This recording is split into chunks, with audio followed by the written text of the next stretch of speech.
जी नमस्कार, मैं actor Ravi Shah, the Sandeep Kumar the motivator, ये अपना इनका यूट्यूब चैनल है। तो अगर आप मुझे थोड़ा सा भी जानते समझते हैं कि मैं भाई कुछ कर लेता हूँ, आपका एंटरटेन कर पाता हूँ, तो आप इनके चैनल पे जाएं और लाइक और कमेंट तो वो सब आप लोग कर दीजिएगा। और ये इंटरव्यू सिर्फ इंटरव्यू नहीं है, ये ज़िंदगी की बात हम लोगों ने की है।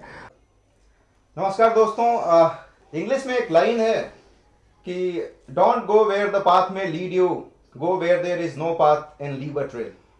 मतलब कि ऐसे रास्ते को फॉलो मत कीजिए जहां पे हुजूम फॉलो कर रहा है। एक रास्ता खुद से क्रिएट कीजिए और उसको दुनिया फॉलो करेगी। इसी कहावत को कुछ इस तरीके से चरितार्थ कर रहे हैं हमारे सामने एक शख्सियत जिनका नाम है रवि शाह जी। नमस्कार। इनके बारे में लेकिन जहां मुझे थोड़ी बहुत नॉलेज है, मैं ये आपसे साझा करना चाहता हूं कि पूर्णिया के एक छोटे से गांव में जहां पे कहा जाता है कि डॉक्टर, इंजीनियर, आईएएस ऑफिसर, इससे ज्यादा लोगों का प्री कंसीव्ड नोशन नहीं होता है, वहां पे इन्होंने लीक से हटकर कुछ काम किया। और कुछ काम क्या किया, यदि हम ये कहें कि वेब सीरीज से लेके थिएटर तक और बॉलीवुड तक इन्होंने अपना परचम लहराया है। इनके बारे में और भी बातें हम जानेंगे। नमस्कार सर। नमस्कार संदीप बाबू, धन्यवाद कि आपने मुझे वक्त दिया। और सबसे पहले तो मैं ये आपसे पूछना चाहता हूं कि अपनी जर्नी के बारे में बताएं, और उसके बाद आज के डेट में सिनेमा किस तरीके से रीशेप कर रहा है, ये आपसे जानने की कोशिश करेंगे। और साथ साथ यह भी जानने की कोशिश करेंगे कि जो नए हमारे यंगस्टर हैं जो बॉलीवुड में अपना मुकाम बनाना चाहते हैं, उनके लिए आपके गोल्डन एडवाइस क्या हो सकते हैं। जैसे कि आपने अपने इंट्रोडक्शन में ही ऐसा बोल दिया कि मैं जिस जगह से बिलोंग करता हूँ, पूर्णिया कस्बा, बिहार राज्य है हमारा। वहाँ पे जो ट्रेडिशनल फॉर्मेट है एजुकेशन का, उसमें जैसे कि आपने कहा कि प्रायोरिटी लेवल पे जो है उनका जो एक सोच है, ट्रेडिशनल सोच, ऑर्थोडॉक्स सोच, जिसमें अगर काफ़ी पढ़ने में ज़्यादा तेज़ है तो doctor, engineer, IAS officer, bank कर्मी, टीचर या कोई सा भी सरकारी जॉब, उसको ज़्यादा तरजीह दी जाती है, उसको ज़्यादा तवज्जो दिया जाता है, उसको ज़्यादा रिस्पेक्ट दिया जाता है। वहाँ पर अगर किसी आर्ट फॉर्म को, एक्टिंग तो छोड़ दीजिए, एक्टिंग के अलावा अगर आप डांस, म्यूज़िक, पेंटिंग या कैसे इस तरीके के किसी भी आर्ट फॉर्म को अगर आप ऑप्ट करते हैं तो इसको प्रोफेशन में जो कंसिडर नहीं किया जाता है। इसको सोचा था ठीक है, शौकिया है और ठीक है, ये शौक तक ठीक है। इसमें प्रोफेशनली ऑप्ट करना वो लोग अभी तक एक्सेप्ट नहीं कर पाए हैं। और मेरी कवायद रही है, मेरा ये प्रयास रहा, एफर्ट रहा है कि मैं इसको तोड़ूं, और मैं काफ़ी हद तक उसको तोड़ चुका हूं। प्रयास अभी भी जारी है। तो जैसे कि आप जानते हैं, आप खुद भी एक नवोदियन हैं, मैं भी एक नवोदियन हूं, और मुझे इस बात का फ़ख्र है कि मैं नवोदियन हूं। नवोदय विद्यालय पूर्णिया 91 बैच। मेरा एक शुरू से बोलते हैं ना, जनरली लोग अपने जो भी इंटरेक्शन में या बातचीत में, पॉडकास्ट में बोलते हैं मेरा बचपन से ही शौक़ था। लिटरली मेरा बचपन से शौक़ था, और मेरा रुझान था, मैं इस फील्ड में आना चाहता था। फिल्म में आना चाहता था, नहीं चाहता था, वो दीगर बात है, लेकिन मैं एक्टिंग, रंग क्षेत्र, रंगकर्म को मैं ज़्यादा तरजीह देता था। उस लिहाज से मेरी माताजी जो है वो शिक्षिका रही है। मैं एक सामान्य परिवार से बिलोंग करता हूँ। तो मेरी माताजी जब स्कूल में जो भी कल्चरल प्रोग्राम होता है, जैसे सरस्वती पूजा के अवसर पर 15 अगस्त या 26 जनवरी, तो उसमें मेरी माताजी उस कल्चरल एक्टिविटीज़ को कंडक्ट करती थी। और नवोदय जाने से पहले मेरी स्कूलिंग जो है वो सरकारी स्कूल में हुई है। तो मैं गाहे बगाए उनके साथ मैक्सिमम टाइम मैं व्यतीत करता था। तो मैं इन सब चीज़ों में, इन सारी एक्टिविटीज़ में मैं उनका गवाह होता था, मैं उनके साथ होता था। तो गाहे बगाए वो होता नहीं, इनहेरिटेंट होकर के वो बीज जो है वो माँ से आया, और मुझे अच्छा लगने लगा। देन इसको और भी बूस्टअप करने के लिए मैंने नवोदय जाने से पहले ही तबला सीखा, कलावन पूर्णिया से, जो कि प्रयाग संगीत समिति इलाहाबाद से एफिलेटेड है। तबला सीखा, फिर गाना गाता था, फोक सॉन्ग ज़्यादा गाता था। और देन जब नवोदय में आया तो देन हमें नहीं पता था, हम इस तरीके के स्कूल से पढ़े जहाँ पे कि प्रॉपर जो शिक्षा होती है, मैथ, हिंदी, ज्योग्राफी, हिस्ट्री। लेकिन नवोदय आने के बाद पता चला कि मुझे कि भाई आर्ट भी एक सब्जेक्ट है, उसके भी टीचर होते हैं। म्यूज़िक एक सब्जेक्ट है जिसके टीचर होते हैं। इनफैक्ट पीईटी जो हम लोग पढ़ते थे उसके भी अलग टीचर है। तो मैं ये कहूँ कि मेरा जो सर्वांगीण विकास हुआ और साक्षात्कार हुआ आउटर वर्ल्ड से, वो इन 7 सालों में, नवोदय में 91 से 98 तक, इस 7 सालों में इन सारी विधाओं से मेरा साक्षात्कार हुआ। और वहीं पे हमारे सीनियर्स भी थे, बहुत सारे सीनियर्स थे, उनमें से पशुपति शर्मा, पुष्यमित्र भाई, इनफैक्ट मेरी खुद की भी जो सिस्टर है वो भी नवोदयन है, तो वो भी कल्चरल एक्टिविटीज़ में काफ़ी इन्वॉल्व रही। तो उन लोगों को देख देख करके, सीख करके, और कहें कि ओवरऑल जो नवोदय ने मुझे जो प्रॉपर शेप अप करना, वो उसने दिया। देन 10+2 करने के बाद मेरे पास ऑप्शन था, क्योंकि मैं भी उसी ट्रेडिशनल ऑर्थोडॉक्स फैमिली से बिलोंग करता हूँ। तो ये मेरे बड़े भाई सब डॉक्टर हैं, मेरी जो सिस्टर हैं वो साइंटिस्ट हैं, छोटा भाई जो है वो एक मल्टीनेशनल कंपनी के लिए काम करता है। तो उनकी इच्छा थी कि भाई मैं भी इसी तरीके कोई काम करूं, डॉक्टर बनूं या इंजीनियर बनूं। तो ये मेरे लिए बड़ा दुरह काम था कि भाई उनको मनाना, उनको बहुत टफ जॉब था मेरे लिए। या यूँ कह लें कि मैं अक्सर बोला करता हूँ हर एक प्लेटफॉर्म से कि इस तरीके का जो भी आप ऑप्ट करते हैं प्रोफेशन, तो इसका सबसे पहला विद्रोह आपको अपने पेरेंट्स से करना होता है, फिर अपने परिवार वालों से करना पड़ता है, फिर सोसाइटी से करना पड़ता है, और फाइनली एक सिचुएशन आता है जब आप पूरी दुनिया से विद्रोह करते हो। तो वही था, उनको मनाना थोड़ा सा मेरे लिए टफ था। लेकिन जहाँ जहाँ कल्चरल एक्टिविटीज़ में और इस तरीके की जहाँ भी किसी भी एक्टिविटीज़ में जब भी परफॉर्म किया, उस पर बेस्ट किया। तो उनका विश्वास जीतने के लिए मैंने उसमें जो अपना पूरा जो एनर्जी है वो सारा कुछ उसमें लगाया, और अपने आप को अव्वल साबित करता रहा हर एक प्लेटफॉर्म पे। और इस तरह से मैंने उनका विश्वास जीता, और फाइनली वो कहे कि भाई ठीक है, तुम जो करना चाहते हो लाइफ में करो। और मैं इसके लिए शुक्रगुजार हूँ अपने परिवार का, अपने माता पिता का, कि उन्होंने मुझे अलाउ किया। ऐसे बिहार से एक छोटे से गांव से आने वाला एक साधारण सा दिखने वाले बंदे को उन्होंने अलाउ किया कि नहीं, जाओ तुम जो करना चाहते हो लाइफ में वो करो। So I am very thankful to them. और फिर वहाँ से मेरा रंगमंच का सफ़र शुरू हुआ, और मैं अपने जो शहर में पूर्णिया में जो भी रंगकर्मी थे, जो भी रंग दल था, जो भी थिएटर ग्रुप था, उन सभी के साथ जो है फ्रीलांस मैंने काम किया, और थिएटर की बारीकी को समझा, थिएटर के शिष्टाचार को समझा। देन एक टाइम के बाद लगा मुझे कि यार ये स्टैग्नेंट हो गया, कि एक रुका हुआ मामला हो गया, अब यहाँ सीखने जैसा सच कुछ बचा नहीं इन टर्म्स ऑफ थिएटर। तो मैं फिर भोपाल आ गया, क्योंकि जब मैं उस समय पता किया अपने सीनियर्स से और भी जो सीनियर रंगकर्मी थे कि भाई थिएटर, हिंदी थिएटर जो है वो कहाँ पे पॉपुलर है, कहाँ पे सबसे ज़्यादा होती है, तो लोग दिल्ली जाओ या तो भोपाल जाओ, इलाहाबाद जाओ, ऐसे। तो मुझे लगा कि भोपाल, क्योंकि जैसा कि मैंने बताया कि मेरे सीनियर जिससे मैं इंस्पायर्ड हूँ, तो वो देवर ऑलरेडी वहाँ भोपाल में थे और वहाँ पे स्टडी कर रहे थे, रंगकर्म कर रहे थे। तो मुझे उस लिहाज से भोपाल जाना उचित लगा, और मैं फिर भोपाल गया। और मेरी इच्छा थी, शुरू से मेरी इच्छा थी कि मैं कुछ ऐसे मुंह उठा के मुंबई नहीं जाऊंगा। भाई एक ही प्रोसेस है, बहुत रिगरस प्रोसेस है, मैं प्रोसेस पे बिलीव करता हूँ। तो उस लिहाज से मैंने थिएटर शुरू किया, और प्रोफेशनल थिएटर भोपाल में शुरू किया, जिसमें हमारे गुरु रहे हबीब तनवीर साहब, बंसी कौल साहब, आलोक चटर्जी साहब, अलकनंदन जी। खैर ये लोग नहीं रहे, लेकिन उनका जो सिखाई हुई जो चीज़ें हैं वो अभी भी मेरे जहन में है। तो जब मैंने पता किया कि भाई NSD जैसे सरीखे जो स्कूल है, राष्ट्रीय नाट्य विद्यालय या फिल्म एंड टेलीविज़न इंस्टीट्यूट है या SRFT है, ऐसी जगहों में अप्लाई करने के लिए आपका ग्रेजुएट होना बहुत ज़रूरी है। तो मतलब भाई ग्रेजुएशन तो चाहिए, तो 10+2 मैंने कर लिया था साइंस में। देन लेकिन एक बात तो मुझे पता था संदीप भाई कि शुरू से कि ये फील्ड जो है अनिश्चितताओं से भरा पड़ा है, तो हमें हमेशा से एक प्लान भी साथ में लेके चलना है। तो उस लिहाज से मैंने कहा कि एक ऐसी विधा जो रंगकर्म और थिएटर से अलग ना हो, उससे मिलता जुलता ही हो, और जिससे मेरा थिएटर भी हो जाए और मेरे नॉलेज में इन्हांसमेंट भी हो। तो मुझे लगा कि जर्नलिज्म जो है, पत्रकारिता, वो इसके आसपास है, और उसमें सारे कलर्स हैं। वो भी रंग थिएटर का एक पार्ट मैं ऐसा मानता हूँ, क्योंकि जर्नलिज्म जो है एक विचारधारा है, एक अपने आप को सेल्फ अवेयरनेस वाली बात है। जो भी सेल्फ अवेयर है वो पत्रकार है आज के डेट में। तो मैंने अपना ग्रेजुएशन माखनलाल चतुर्वेदी राष्ट्रीय पत्रकारिता विश्वविद्यालय भोपाल से किया है जर्नलिज्म में।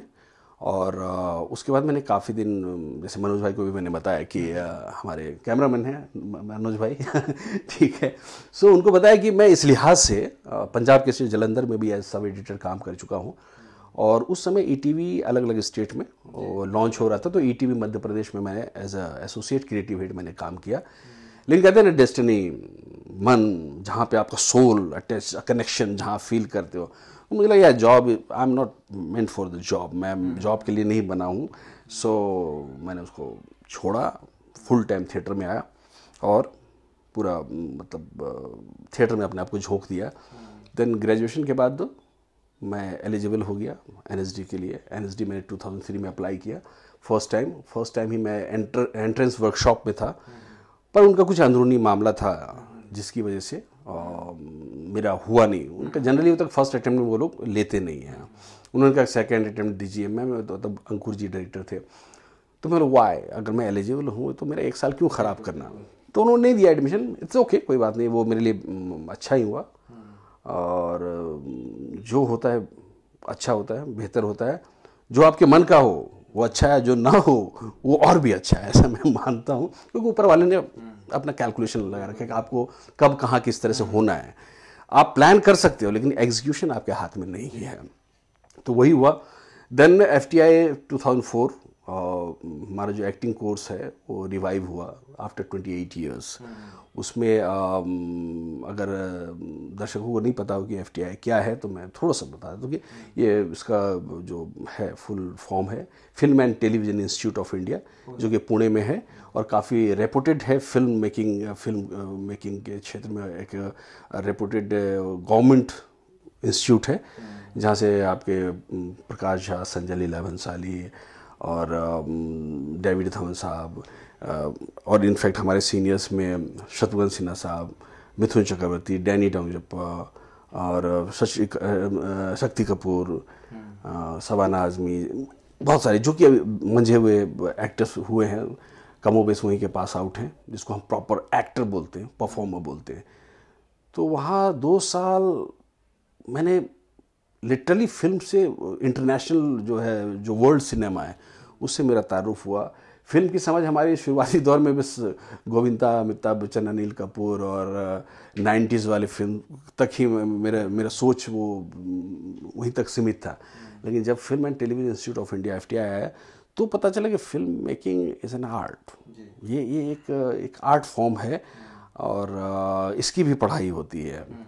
तो इसके रिगार्डिंग बहुत ही मज़ेदार इंसिडेंट है जो मैं संदीप आपसे शेयर करना चाहूँगा और दर्शकों से शेयर करना चाहूँगा कि जब मेरा जो घर है वो गांव में एक माना जाता है वेल एजुकेटेड फैमिली और लोग इंस्पायर्ड होते थे। तो जब भी हम लोग गर्मी छुट्टी वगैरह में जाते थे घर, तो आते थे, आसपास के लोग आते थे और पूछते थे, भाई उनको क्यूरियोसिटी होती थी कि तो पापा से बातचीत होती, बोले कि आपका बड़ा लड़का क्या करता है। बड़ा लड़का जो है वो डॉक्टरी पढ़ रहा है, ठीक है, और बेटी क्या करे, बोले पूसा एग्रीकल्चर इंस्टीट्यूट से मैं समझ वहाँ से कर रही हैं। छोटा बेटा जो है वो MBA कर रहा है। तो बोले वो सब ठीक है, वो मंझला लड़का क्या करता है। तो पापा बोलते आप ही पूछ लीजिए क्या करता है। तो पापा भी पेश में आ जाते थे तो मैं आता था, तो मुझे थिएटर करने में फ़क्र है। जो कुछ आप करते हो अपने लाइफ में उसको लेके आप कॉन्फिडेंट आप नहीं रहोगे तो और लोग आपको कैसे तरजीह देंगे, कैसे आपको तवज्जो देंगे। तो मुझे बुलाया गया, मैंने बोला क्या करते हो। तो मैं बोला कि अंकल जी हम थिएटर करते हैं। अब सब एक दूसरे का मुंह देख रहे हैं। बोले यार इतना वेल एजुकेटेड फैमिली है, पढ़ाई लिखाई इतनी अच्छी है, तुम थिएटर करते हो। तो मुझे लगी नहीं, कनेक्शन कहीं और लग गया है।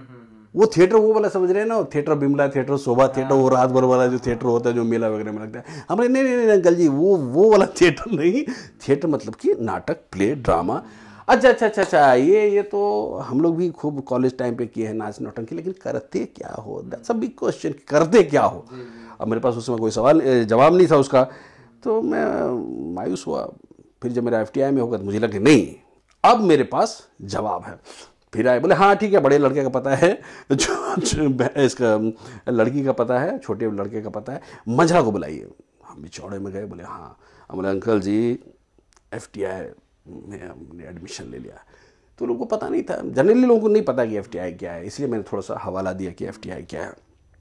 तो मैंने चौड़े में बोला कि भाई मैंने FTI में एडमिशन ले लिया है, वहीं पे पढ़ाई कर रहा हूँ। तो वो लोग एक दूसरे से मुँह देखने लगे, 2-3 लोग बैठे थे। बोले मिश्रा जी FTI की मतलब क्या होता है?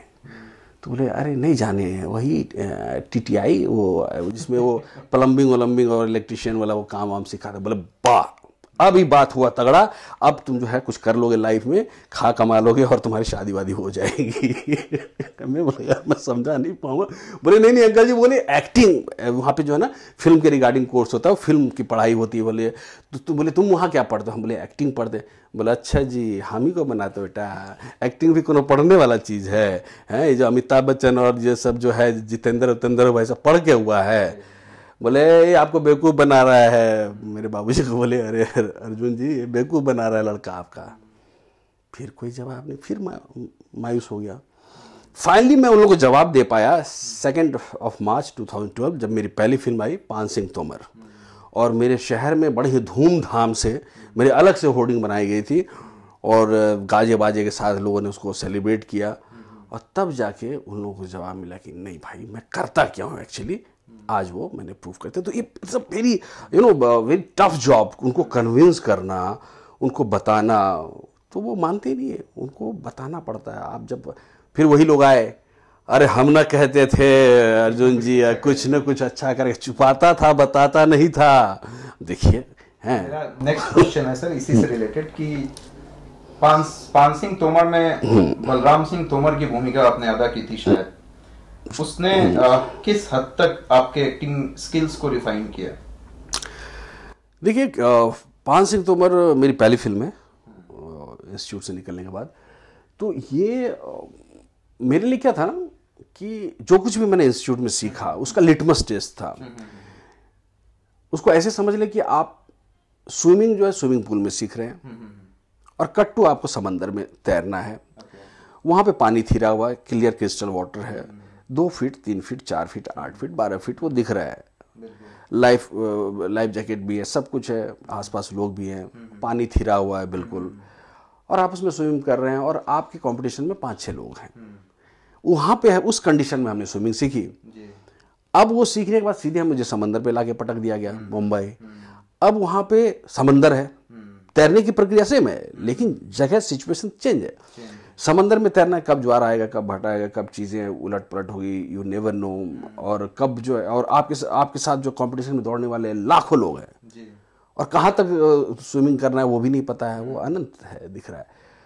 तो जनरली क्या होता है जब हम ऐसे, मैं उसको समझा सकता हूँ आपको कि आप MBA की पढ़ाई करते हो किसी इंस्टीट्यूट से, वो किताबी ज्ञान होता है, चीज़ें होती हैं, लेकिन जब आप प्रैक्टिकली कोई प्रोडक्ट बेचने के लिए मार्केट में निकलते हो तो मार्केट का मशक्कत अलग है। वहाँ पे वो सारा पढ़ाई लिखाई धरा रह जाता है और फिर वो कवायद अलग चालू हो जाती है। तो उसी तरह से मेरे लिए था कि एक्टिंग इंस्टीट्यूट में सीखना, एक अपने कंफर्ट जोन में सीखना और कट टू एक प्रोफेशनल सेटअप में आना और अपने आप को प्रूव करना है, जिसमें ये प्रोड्यूसर आप पे पैसे लगा रहा है, आप पे ये बिलीव कर रहा है, मीटर डाउन है, कैमरा रोलिंग चल रहा है, मीटर डाउन है, आपको अपना बेस्ट देना है, अच्छा परफॉर्म करना है, अपने आप को साबित करना है। तो ये बहुत ही चैलेंजिंग था मेरे लिए कि उस स्विमिंग पूल में सीखा और समंदर में तैर रहा हूँ। तो वहाँ पे शुरुआती दौर में तो मुझे बहुत बहुत डर लगा, लेकिन धीरे धीरे जितना कुछ भी मैंने सीखा था उस सारी चीज़ों को उसमें इम्प्लीमेंट किया। और मुझे छोड़ करके मैक्सिमम लोग उस प्रोजेक्ट में NSDN थे, सीनियर एक्टर थे और उन लोगों ने काफ़ी मदद किया। और उनमें इरफान खान की भूमिका कैसी थी और किस तरीके से आपको चेंज किया, क्योंकि वो मजे हुए कलाकार माने? बिल्कुल। और आपको याद हो संदीप भाई कि उसमें नवाज भाई भी थे, ठीक है। तो इस तरीके से उन लोग के साथ उठने बैठने का काफ़ी मौका मिला। तो मुझे की चीज़ें जो आपने देखी हो नवाज भाई में या इरफान खान में, जो नवाज भाई का किया आपके एक्टिंग को लेके? तो मैं जब हासिल, आपने फिल्म देखी होगी, हासिल मैंने तकरीबन 36 मरतबा देखी है FTI में रहते हुए।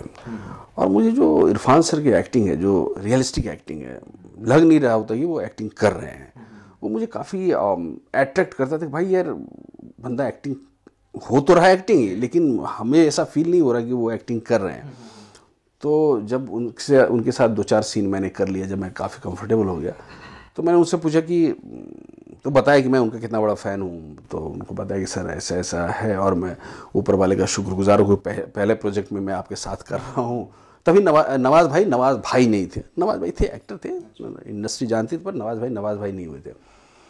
तो इरफान सर से मैंने पूछा, तो उनसे बोला कि सर परफॉर्म तो मैं भी कर रहा हूँ, परफॉर्म आप भी करो, और डायरेक्टर ने ओके किया मेरे परफॉर्मेंस को, दैट मीन्स कि मैं ठीक ठाक कर रहा हूँ। आप तो फिर खैर लेजेंड हो ही। तो एक बात मैं देखता हूँ कि आप जब कर रहे होते हो तो लग ही नहीं रहा होता कि मतलब आप कुछ कर रहे हो। ऐसा नेकेड आई से मैं देखूँ तो यार ये बंदा तो कुछ कर नहीं रहा, लेकिन जैसे मॉनिटर पर देखता हूँ तो इट्स मैजिकल, इतना प्रभावी। तो मुस्कुराने लगे। तो बोले गुरुजी कुछ तो बताओ, क्या राज है। बोले कि कितने दिन हो गए, कब आए हो इंडस्ट्री। बोले सर जी ये मेरा पहला प्रोजेक्ट है। बस धीर रखो थोड़ा। बोला मुझे हो गए 20 साल से ऊपर। तो ये अनुभव वाला मामला है। देखो तुम भी ट्रेंड सैनिक हो, मैं भी एक ट्रेंड सैनिक हूँ, लेकिन क्या है तुम्हारा ये पहला युद्ध है रियल में, और मैं ये सब झेल चुका हूँ, समझ चुका हूँ। तो वहाँ पे क्या होता है ना कि जैसे नवा ये आया बंदा, पास आउट हुआ, आर्मी की ट्रेनिंग लेकर के, और सीधे उसको भेज दिया गया लाम पे और फ्रंट पे। वहाँ तो सारा कुछ मॉक ड्रिल चल रहा था कि भाई ऐसे आएगा, मैगजीन ऐसे लगाना है, फायर ऐसे करना है, डक ऐसे करना है, ऐसे कूदना है, ऐसे फांदना है, और उसमें अपोजिट वाले भी फायर कर रहे। तो लेकिन आप उसमें कॉन्फिडेंट रहते हो ना कि भाई मॉक ड्रिल है, हमें गोली नहीं लगनी है, हम मरेंगे नहीं। लेकिन जब सही मायने में युद्ध में आप जाते हो तो कोई आपको नहीं जान रहा था, उसका टारगेट होता है कि हम उसको मार दें, उनका टारगेट, हमारा टारगेट है कि हम उसको मार दें, नहीं तो दोनों में से कोई एक दूसरे में मरेगा, तभी एक दूसरे में से कोई बचेगा, यही है। तो उस समय जैसे वो उधर से गोली चल रही है, इधर से निकल रहा है, उधर से निकल रहा है, मैगजीन कहाँ जोड़ूंगा, इधर उधर, मतलब वो कंफ्यूज हो जाता है। तो जो मैं बात कह रहा था कि आपने MBA वहाँ से पढ़ाई की और माल बेचना, स्विमिंग वहाँ सीखी है और स्विमिंग यहाँ करना, तो उसी थ्योरी और प्रैक्टिकल में डिफरेंस था। तो वही वो भी समझा रहे थे कि ये it's all about practice, it's all about जो ना एक्सपीरियंस। आप जितना काम करते जाओ, जितना अनुभवी हो, तो सिचुएशन को झेलने के लिए, सिचुएशन से दो चार होने के लिए आप उतना पैदा कर लेते हो इतने सालों में, और आप फिर कंफर्टेबल हो जाते हो। तो वही कंफर्टनेस की वजह से मैं कर पाता हूँ। उन्हें बहुत सुंदर सा एग्जांपल दिया जो मैं हर एक प्लेटफॉर्म पे मैं उसको रिपीट करता रहता हूँ। और ये नए बच्चे जो हैं, जो इस फील्ड में आना चाहते हैं, एक्टिंग में आना चाहते हैं, उनको ये बात जाननी चाहिए, इसलिए मैं बार बार इस बात को रिपीट करता हूँ। उन्होंने बहुत अच्छा एग्जाम्पल दिया था, बोले कि बोले पानी में बतख को तैरते हुए देखे हो, डक को। मैं बोले जी। बोले कितना स्विफ्टली तैरता हुआ निकल जाता है, लगता ही नहीं, और पानी एकदम थिरा रहता है और आराम से वो स्विफ्टली निकल जाता है बिना कोई हो हंगामा किए। लेकिन बोले कभी पानी के अंदर उनके पाँव को देखे हो? मैंने बोला नहीं। बोले डिस्कवरी में देखा। बोले हाँ। तो देखा ना कितना तेजी से पैडलिंग करता पानी के अंदर। तो यही एक्टिंग है। बोले कैमरे के सामने या ऑडियंस के सामने जो आप परफॉर्म कर रहे हो, ये पानी के ऊपर वाला मामला है, और जब आपके अंदर चल रहा है, उस ईज को अचीव करने के लिए, उस कंफर्ट को अचीव करने के लिए, जो आपका इंटरनल जो प्रमोशन कॉम्बिनेशन है आपके सिस्टम का, आपके जो भी टूल्स आपने सीखे हैं, उसका कॉम्बिनेशन इतना तेजी से चल रहा होता है कि वो पानी के ऊपर ना आए, मतलब कि कैमरे के सामने ना दिखे, ना ऑडियंस के सामने दिखे, वो आपका इंटरनल मामला है। तो इतने साधारण एग्जाम्पल से उन्होंने एक्टिंग समझा दी है। और आपने सर बच्चों का जो जिक्र किया है, खास करके जो न्यू कमर हैं, जो जाना चाहते हैं बॉलीवुड इंडस्ट्री में, एक बहुत पेचीदा सवाल है, और थ्योरेटिकल नॉलेज मैं नहीं जानना चाहूँगा आपसे, प्रैक्टिकली आप मुझे समझाइए। मैं समझना चाहता हूँ सर कि नेपोटिज्म का कहाँ तक रोल है बॉलीवुड इंडस्ट्री में, क्योंकि अभी देखिए तो कुछ ऐसे गिने चुने लोग हैं जो बाहर से आए हैं, मनोज बाजपेयी साहब हो गए, आप हो गए, नवाज भाई हो गए, लेकिन अभी देखा जाए तो उनका ज्यादा बोलबाला है। तो क्या कभी आपको इस तरीके से डिस्क्रिमिनेट किया गया?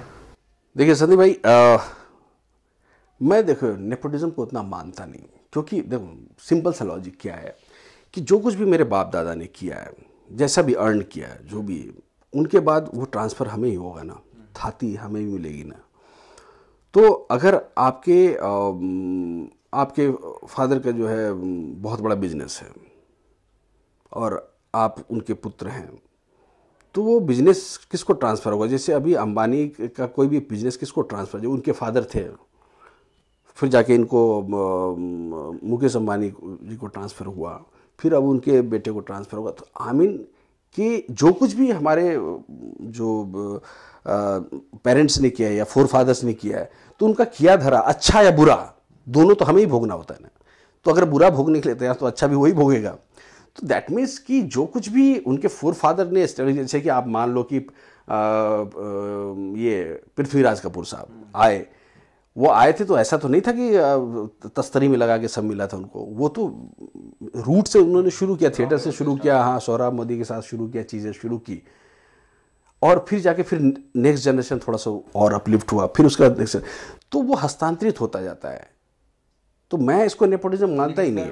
हाँ, बिजनेस का अलग कॉन्सेप्ट है। हाँ, ये भी कह सकते हैं कि हाँ, सुनील गावस्कर का बेटा रोहन गावस्कर, बस इसी पॉइंट पे आ रहा हूँ संदीप बाबू कि उसमें होता क्या है कि मैं एक प्लेटफॉर्म से और भी पहले बोल चुका हूं कि आप थाती के तौर पर, अपने उत्तराधिकारी का तौर पे, एक राजा अपने बेटे को तलवार तो थमा सकता है जी, लड़ना नहीं सिखा सकता, गद्दी तो थमा सकता है, लेकिन एक अच्छा शासक नहीं बना सकता। ये उसके खुद की काबिलियत है, उसको वो काबिलियत पैदा करना पड़ेगा। और बहुत देर एग्जाम्पल पड़े हुए इंडस्ट्री में कि बहुत बड़े बड़े नामचीन एक्टर्स के जो बच्चे वो उतना सक्सेसफुल नहीं हुए, क्योंकि इसमें जो डिसाइडिंग फैक्टर है वो ऑडियंस है। Because it's a mass communication, हम मास के लिए काम करते हैं। मास ये निर्धारित करती है कि कौन टॉप पे होगा, कौन। तो ये हस्तांतरित तो होता है, लेकिन उसको कैरी फॉरवर्ड करने का भी मादा होना चाहिए। वो मादा बाबूजी तो पैदा नहीं करवा सकते, वो उनको खुद से करना पड़ेगा। सो दैट्स डिफरेंस जो आप कह रहे हो। मैं उसी बात को मैं बूस्ट कर रहा हूँ कि ये इस तरह का मामला है। तो फाइनली वही टिकेगा जो दिखेगा, जो बिकेगा। आपके बारे में मैं जब आपका इंट्रोडक्शन देख रहा था विकिपीडिया पे, तो उसमें मुझे ये दिखा कि राम गोपाल बजाज जी का आपकी लाइफ में बहुत बड़ा कंट्रीब्यूशन रहा। जी, और उनके साथ आपने काम किया है। तो किस हद तक उन्होंने आपको चेंज किया या आप खुद चेंज हो गए उनके बेसिक रूटीन्स, डेली रूटीन्स को देखते हुए? अभी आपने सर की बात छेड़ी है तो मैं उनको गुरुजी बोलता हूँ। कल भी बात हुई है मेरी उनसे। और हबीब जी के बारे में भी, क्योंकि इन दोनों लोगों का बहुत बड़ा योगदान रहा है। जी, दोनों पिलर्स है इंडियन थिएटर्स के। जब भी थिएटर की बात आएगी वो उन दोनों का नाम लिया जाएगा और सम्मान के साथ लिया जाएगा। अब उनमें से तो एक गुरुजी हमारे नहीं रहे, हबीब तनवीर साहब एक हैं, तो उनसे बातचीत होती रहती है। क्या होता ना कि आप खुद से नहीं बदलते, आपको माहौल बदल देता है। आप जिस माहौल में उठते बैठते हो, कहते हैं ना कि स्वामी विवेकानंद जी ने भी कहा कि आप जिस तरह के माहौल में जिस तरह का सोचेंगे वैसा हो जाएंगे। एसोसिएशन का फर्क पड़ता है। बोलते हैं तरबूजे को देख करके रंग बदलता है। तो आप जिस तरह के माहौल में उठना, आप अभी यहाँ संदीप जी यहाँ बैठे हो, आप अमेरिका चले जाओ 1 साल के लिए, आपको पता नहीं चलेगा कि आपका एक्सेंट, बोलने उठने का तरीका, आपका बिहेवियर पैटर्न वो चेंज हो गया। आपने डेलिबरेटली चेंज नहीं किया। उस एम्बियंस ने, उस सिचुएशन ने, उस माहौल ने आप पे वो इम्पैक्ट डाला और आप स्वतः वैसे हो गए, है ना। तो ऐसा ही अमूमन लोगों के साथ होता है। उनके एसोसिएशन बिल्कुल, उन लोगों में सिर्फ एक ही बात थी, सहजता सबसे पहली बात, दूसरा डेडिकेशन अपने काम के प्रति, तीसरा डिसिप्लिन, और चौथा जो आप कर रहे हो उससे आप कन्विंस्ड हो और आप उसके मजे ले रहे हो, मजे लेते हुए करना।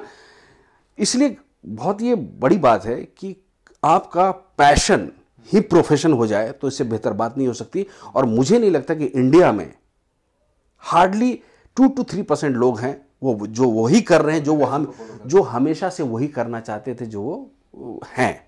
इसके पीछे रीजंस क्या है? इसके पीछे रीजंस क्या, वही जो मैंने शुरुआती दौर में बताया कि जो हमारे जो सोशियो इकोनॉमिकल स्ट्रक्चर है, स्टीरियोटाइप एटीट्यूड है, मैक्सिमम टाइम में जो ये पेरेंटल जो केयर है वो केयर ना होकर के वो हावी हो जाते हैं। वो आपको समझने लगते हैं कि आप पे उनका हक है। जैसे मालिकाना हक होता है गाड़ी पे, ज़मीन पे, घर पे, उसी तरह अपने बच्चों पर पेरेंट्स सोचते हैं कि ये बच्चा मेरा है, मैंने इनको जन्म किया, मैंने इसको पैदा किया है, तो उस पे भी उसी तरह का हक जताते हैं वो, जो कि गलत है। मुझे लगता है कि आप एक अच्छे गाइड बनिए, उनको चलने दीजिए, गिरता है, गलत रास्ते पर जा रहा है, आप रोकिए, लेकिन जिधर जा रहा है उसको जाने दीजिए, उनको उनको उनको सिर्फ गाइड कीजिए, उनको सिर्फ ये विश्वास दिलाए कि यस वी आर देयर, आप चलो, एक बार गिरो, उठोगे तो वो अनुभव ज़्यादा मायने रखेगा रेदर देन मैं तुम्हें गिरने ही ना दूँ। ठीक है, हम बोलते रहे, कितना भी बोलते रहे बच्चों को कि भाई यार आग में जलन होती है, आग में जलन होती है, वो मानेगा ही नहीं जब तक तवे पे हाथ ना रख लेगा या माचिस की तीली से हाथ ना जला लेगा। जिस दिन वो जला लेगा उस दिन मान लेगा कि भाई यार आग में जलन होता है, आप चाहे कितना भी बोलते रहो। तो जो अपना खुद का अनुभव है वो ज़्यादा मायने रखता है लाइफ में रेदर देन कि उधार का अनुभव। किसी ने कह दिया कि भाई यार ये ऐसा ऐसा होता है और आइडियली ऐसे ऐसे ही चलता आ रहा है, तो आप उस चीज़ को मानते हो, जानते नहीं हो। तो जानो फिर मानो, मैं उस पर बिलीव करता हूँ। तो यहाँ जो पेरेंटल केयर है, जो पेरेंट का जो ऑर्थोडॉक्स बिहेवियर पैटर्न है, उसमें यह है कि वो उसको निजी संपत्ति समझने लगते हैं बच्चों को, और वो अपने हिसाब से मेरा बेटा ये बनेगा, मेरा बेटा वो करेगा, मेरा बेटा ये करेगा। आप डिसाइड करने वाले कौन होते हैं? उनको आप अच्छा इन्वायरमेंट दो, अच्छा जो है अच्छा एजुकेशन दो, सब कुछ करो, लेकिन आप तय मत करो, उसको खुद से तय करने दो। आप उसमें जो है उनका मार्गदर्शन करो और उनके लिए खड़ा रहो। भाई तुमको आँच नहीं आने देंगे, तुम गिरोगे तो मैं हूँ संभालने के लिए, लेकिन गिरो, उठो, खुद से अनुभव करो चीज़ों को, है ना। तो ये सबसे बड़ा फैक्टर मुझे इंडिया में लगता है कि जो पेरेंट्स का एटीट्यूड है टुवर्ड्स अपने बच्चों के, मैक्सिमम टाइम वही चीज़ करता हूँ। मैं जब मैक्सिमम लोगों से बातचीत करता हूँ 10+2 तक, एक तो उनको पता ही नहीं होता करना क्या है, क्योंकि इस तरह से किसी का जो है ना काउंसलिंग होता नहीं है 10+2 तक। उनको पता ही नहीं होता कि इसके अलावा भी और सारी विधाएं हैं और भी जो है ना ऑप्शन हो सकता है करियर का, ये उनको पता ही नहीं है। फिर ग्रेजुएशन आते आते पेरेंट्स या आपके सीनियर या आपके बड़े भाई या अपनी बड़ी बहन वो डिसाइड करती कि आपको क्या करना है। या जैसे मैंने कहा कि हायरार्की वाइज हिसाब से बाप डॉक्टर है तो डॉक्टर बेटा को भी डॉक्टर ही बना देता है कि भैया क्लिनिक कौन संभालेगा, इतना बड़ा जो हॉस्पिटल बनाया वो कौन संभालेगा। हाँ, तो इस रवैये के साथ चलता है हमारे इधर। ये नहीं कि वो क्या करना चाहता, वो शेप अप इस हिसाब से करते कि आगे संभालेगा कौन, और वहीं पे मामला गड़बड़ हो जाता है। उसके बाद क्या होता है, जो मैक्सिमम बच्चों को, जहाँ तक मैं पर्सनल ट्रेनर भी हूँ तो कुछ बच्चों से मैं मिलता हूँ तो वो बोलते कि वो देखते हैं वो डॉक्टरी करके आए हुए हैं, जॉब छोड़ के आए कॉर्पोरेट का, इंजीनियर थे, कहीं काम कर रहे थे, कहीं जॉब करते हैं। बोले क्या हुआ? बोले कि सर जी ऐसा है ना कि जब तक हम पेरेंट्स से पैसे ले रहे थे तब तक हम जवाबदेह थे, तब तक वही करना पड़ता था जो वो कह रहे थे। जब मैं अर्न करने लगा तो अब मैं खुद से डिसाइड कर सकता हूँ मुझे लाइफ में क्या करना, और तब तक मामला हो जाता है लेट, बहुत लेट। हाँ, क्योंकि अब वो अर्न करने लगा, उसका बैकअप, वो अपना बैकअप तैयार करके आया कि भाई यार 2-3 साल का, भाई 3-4 लाख रुपए अपने जमा करके आया, फिर वो अपना स्ट्रगल कर रहा है। और वो भी क्या कर रहा है, पेरेंट्स से छुपा के कर रहा है, क्योंकि वो जान जाएंगे तो फिर वो प्रताड़ित करेंगे मानसिक तौर पे या ऐसे तौर पे, और सोसाइटी में भी जब उन लोगों को उस तरह जैसे। लेकिन आपके लिए तो सर एक बहुत बड़ी जर्नी रही होगी, क्योंकि आप भी एक ट्रेडिशनल फैमिली से आते हैं। हाँ। जहाँ पे इन सब चीजों का एक्सेप्टेंस नहीं था। 4 लाइनें मैं आपको समर्पित करता हूँ कि हमारा हर एक चलन निराला है, हमने हर गम को खुशी में ढाला है।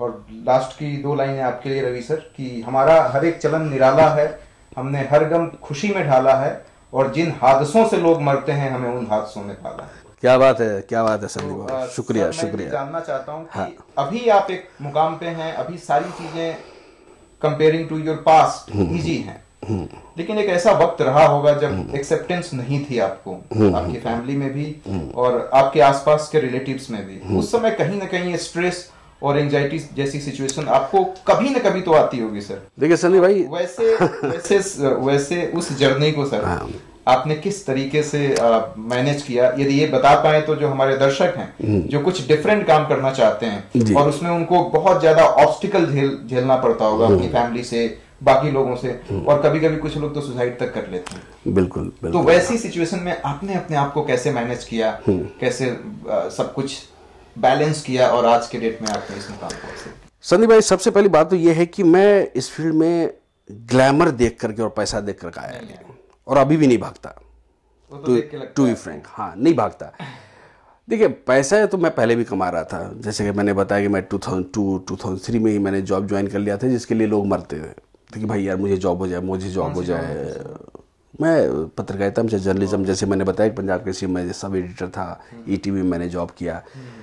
तो उसमें पैसे अच्छे मिलते थे हाँ, उस तो समय के हिसाब से। हाँ उस समय के हिसाब से अच्छा पैसा था, और अमूमन लोग चाहते थे कि जॉब हो जाए। और मतलब उस समय कुछ नहीं करते, उसी जॉब के साथ स्टिक करते। अभी आज मैं कहाँ होता, अभी किसी चैनल का हेड होता या खुद का चैनल होता, आई डोंट नो, बट मुझे नहीं करना था।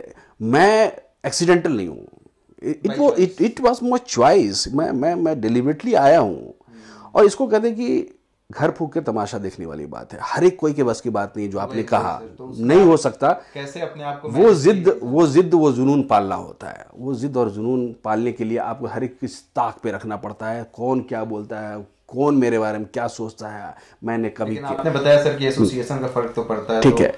हर जगह से जब आपको इतनी सारी चीजें मिल रही थी, नेगेटिव वाइब्स, नहीं, मैं ऐसे नेगेटिव माहौल में मैं जाता ही नहीं, मैं नहीं गया, मैं नहीं जाता। कितने साल तक तो नहीं छोड़ सकते। नहीं, फैमिली के देखिए क्या होता है ना, आप अगर कुछ भी लाइफ में करना चाहते हैं तो सबसे पहली ज़रूरत है कि आपको माता पिता का आशीर्वाद होना बहुत ज़रूरी है। आप कितना भी मेहनत कर लो, फलित नहीं हो पाओगे, मैं लिख के दे रहा हूँ। और कहीं ना कहीं वो सेटिस्फाइड नहीं थे। हाँ, नहीं सेटिस्फाइड। मैंने कहा कि बाद में उनको कन्विंस कर लिया कि बोले कि अगर किसी ने ठान ही लिया है कि भाई मुझे होना ही है, मुझे सन्यासी होना ही है, तो पेरेंट्स फाइनली बोल ही देते हैं भाई यार आप रेजिस्टेंस तो रहा होगा। इनिशियल रेजिस्टेंस को मैंने उसी तरह से तो उनको कन्विंस किया कि बोला कि भाई मैं नवोदय जैसे प्रेस्टिजियस इंस्टीट्यूट से पास आउट, स्कूल से पास आउट, मैं FTI जैसे प्रेस्टिजियस इंस्टीट्यूट से पास आउट, जहाँ की ऑल ओवर इंडिया से 10 स्टूडेंट सेलेक्ट होते हैं। आप सोचो कि जितना स्टेट नहीं है इंडिया में, उससे आधे से भी कम 10 स्टूडेंट। हाँ नहीं, NSD भी 10 ही है। तो मैं ये कहना चाहता हूँ कि उनको मैंने बाबा प्रूफ करके बताया कि भाई यार मैं I have potential, I have capacity, तो जाके उनका विश्वास जीता। अच्छी पढ़ाई, अच्छा एजुकेशन। मैंने उसके लिए ऐसा नहीं कि मैंने एक्टिंग को या थिएटर करने के लिए पढ़ाई को सेकेंडरी समझा, बिल्कुल नहीं। पढ़ने में भी मैं अव्वल था, तभी मैं नवोदय में था, आप जानते हैं बेहतर है, ठीक है। उसके बाद मैंने थिएटर भी जो किया ऐसे ऐसे मठाधीश लोगों के साथ किया, जो अभी ऐसे नामचीन हस्तियों के साथ किया थिएटर। उसके बाद FTI जैसे प्रेस्टिजियस इंस्टीट्यूट में ऐसे नामचीन जो है इंस्ट्रक्टर और कोच और टीचर के साथ उसके सानिध्य में, उसके अंडर गाइडेंस मैंने सीखा। उसके बाद वहाँ से पास आउट होने पहली फिल्म पान सिंह तोमर की।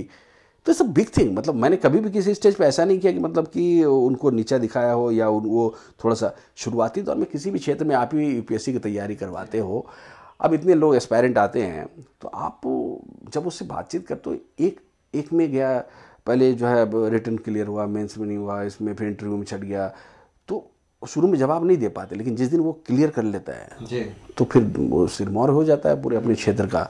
तो उसी तरह से आपको प्रूफ तो करना पड़ेगा, आपको बताना पड़ेगा। तैयारी से कोई लेना देना नहीं है, रिजल्ट क्या है, दैट्स मैटर। तैयारी आप कुछ भी करते रहो, रिजल्ट देखते हैं लोग। तो रिजल्ट मैंने दिया है, लोग अब कन्विंस्ड हैं, घर वाले भी सेटिस्फाइड हैं। अब जाते हैं तो हम सेलिब्रिटी वहाँ के लिए अब जाते हैं तो कॉलेज, आप हर जगह के लिए सेलिब्रिटी हैं। हाँ, तो अभी जैसे कि मैंने हालिया मेरी जो वेब सीरीज आई है डिज्नी हॉटस्टार पे, ठुकरा के मेरा प्यार, वो काफ़ी पॉपुलर हुआ और अभी इंडियन हिस्ट्री में सबसे ज़्यादा देखी जाने वाली वेब सीरीज़ है। कुछ जामतारा के बारे में बताइए। वो भी पॉपुलर, नेटफ्लिक्स पे पॉपुलर वेब सीरीज़ है, उससे भी रिकग्निशन मिला। लेकिन मुझे वो रोल पोर्ट्रे करने में ज़्यादा कुछ एफर्ट नहीं लेना पड़ा, क्योंकि आई वाज ऑलरेडी मैं एक्टिंग सीख चुका था और मैं जर्नलिस्ट था, और वहाँ पे भी जो है एडिटर इन चीफ समय उजाला महेश जी का रोल था, तो और वो भी बिहारी। तो मुझे उसको पोर्ट्रे करने में ज़्यादा परेशानी नहीं हुई, बड़े मज़े लेके किया मैंने, और बहुत ही ऑथेंटिक है, क्योंकि मैं उन सारी चीज़ों को देखा हूँ, कैसे एक स्मॉल सर्कुलेशन वाले जो न्यूज़पेपर है उसके करता धरता सब कुछ होल एंड सोल वही होते हैं, किस तरह से वो डील करते हैं चीज़ों, खबर को दबाते हैं, खबर को बनाते हैं, और चाटुकारिता एंड ऑल। तो इन सब से आप हमेशा दूर रहते हैं। हाँ, लेकिन वो कैरेक्टर बिल्कुल मैं पोर्ट्रे करना पड़ता है ना, इट्स ऑब्जर्वेशन कि आप जो देखते हो, तो that's a difference between real life and real life. तो रियल लाइफ में तो मैं कुछ और हूँ, जब आप रील पे देख के आओगे तो मैं कुछ और हूँ, ठीक है। जैसे मनोज जी को लगा ही नहीं कि मैं एक्टर हो सकता हूँ, इट्स माई रियल लाइफ। जब रियल लाइफ उन्होंने देखा तो wow. So that's the thing. Dabangg 2 के बारे में बताना सर कुछ। दबंग 2 मेरे लिए ब्रेड एंड बटर था। देखिए कुछ काम होता है, ब्रेड एंड बटर था। ब्रेड एंड बटर था बिकॉज मैं उसको अपनी फिल्म नहीं मानता, और ना मैंने किसी प्लेटफॉर्म से इस तरह से प्राउड फील करके बोला कि मेरे दबंग 2 में था, मैं फोर्स में था जॉन अब्राहम साहब के साथ, ऐसा बिल्कुल नहीं बोला। जिसमें जिस फिल्म में मेरे होने से मेरा कंट्रीब्यूशन उस मेजर लेवल पे है कि जिससे कि फिल्म में फ़र्क पड़ता, उसको ही मैंने काउंट किया। अब बंदूक और भाला लेके खड़ा रहने को मैं एक्टिंग नहीं मानता, टू बी फ्रैंक, क्योंकि मैं नहीं होता कोई और खड़ा हो जाता, उससे कोई ज़्यादा फर्क नहीं पड़ता, या अंडरलाइन किया जाने वाला काम होना चाहिए। तो कभी कभी क्या होता है ना कि अब क्या है, मेरे लिए यही जो पैशन ही वही प्रोफेशन है, तो भाई घर भी तो चलाना होता है। ब्रेड एंड बटर मुंबई जैसे महानगरी से बड़े मेट्रोज में रहना भी तो एक अपने आप में चैलेंज है। तो बीच में आपको तो लगता ही नहीं भाई क्या घर का किराया और चीज़ें हैं, वहाँ का रहन सहन, लाइफ स्टाइल, उन सबको मेंटेन करने के लिए तो मैं कभी कभी 2 तरह का काम होता है। एक काम होता है जो है ना पेट सेटिस्फाइड करने के लिए, एक होता है सोल सेटिस्फाइड करने के लिए। तो जब मुझे लगा कि घर में जो है राशन की कमी हुई, तब मैंने पेट सेटिस्फाइड करने वाला काम किया, जिसका मैं जिक्र नहीं करता। और मैं खुश होता हूँ ऐसे प्रोजेक्ट्स को लेकर जिससे मेरा सोल सेटिस्फाइड हुआ है। उन सारे प्रोजेक्ट्स के बारे में तो बात करता हूँ। अकेली है को किस कैटेगरी में रखेंगे? ये मिक्सअप था। इसमें दोनों मिक्सअप था, ठीक है। लेकिन ये जो सोल सेटिस्फाइड करने वाला ज़्यादा था उसका। और देखिए सिंपल सी बात है, जहाँ पे सरस्वती है लक्ष्मी आ ही जाती है, कोई दिक्कत थोड़ी है ना। एक और सबसे अहम सवाल है सर, मैं जो पूछना चाहता हूँ कि इतना कुछ अचीव करने के बाद भी आज के डेट में आप इतने सिंपल किस तरीके से रहते हैं, और क्या मतलब इसका कोई मंत्र है, कोई टेक्निक है, कोई फॉर्मूला है जो आप दर्शकों के साथ शेयर करना चाहेंगे? नहीं देखिए ना, 2 तरह के एक्टर होते हैं, एक दिखने वाला और एक करने वाला, है ना। तो जो और लोग हैं जो एक्टिंग को और फिल्म एक्टिंग को खास करके वो चाहते हैं कि लोग उसको जो आइडेंटिटी क्राइसिस बोलते हैं, जिनको होता है कि नहीं दिखे, मैं दिखूं, एक्टर जैसा दिखूं, उसमें बुराई नहीं है। पर मुझे लगता है कि मार्केटिंग का ज़माना, हाँ मार्केटिंग का ज़माना, शो ऑफ का ज़माना, बिकॉज जो दिख रहा है वही बिक रहा है।